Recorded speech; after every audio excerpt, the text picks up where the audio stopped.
再来看最近引起讨论的 ACE 王牌交易所，互人检举讲因卖虚拟货币是无法度换现金。这检警是查到创办人有甲诈骗集团斗空讲好势，骗人来买虚拟的货币，受害者拢总有1200多人，这损失差不多是8亿。今仔日台北地检署已经侦查结束，起诉32个嫌犯。敢会记得讲，伫最近检警8大动作，展开3波的大规模搜查。甲 ACE 王牌交易所等创办人带回侦讯，发现创办人甲诈骗集团交结，明明知影因所卖的虚拟货币无法度兑现，虽然是骗被害人买。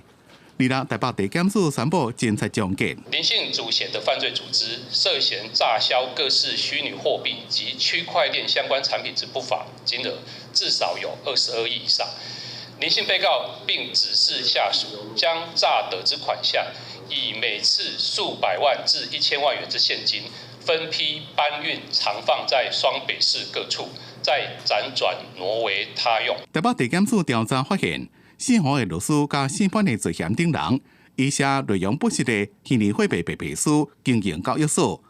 佮甲这款虚拟货币伫咧交易所顶头上架。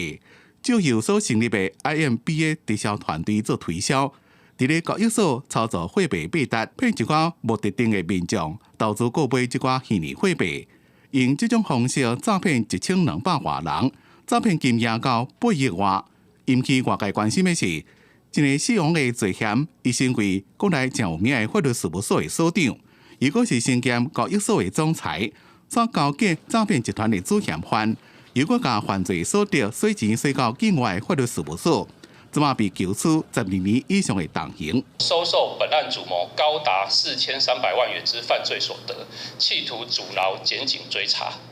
另以夸大荒诞不经的话术，长期诈骗核心被害人，骗取高达7000余万之不法所得，饭后仅坦诚部分犯行，毫无悔意。专案总共32位嫌犯，和台北地检署提起公诉。台北地检署讲，伫最近这几年虚拟货币诈骗案件连连发生，希望相关的主管机关明定不法业者的法则加退场的机制，维护金融秩序。记者综合报道。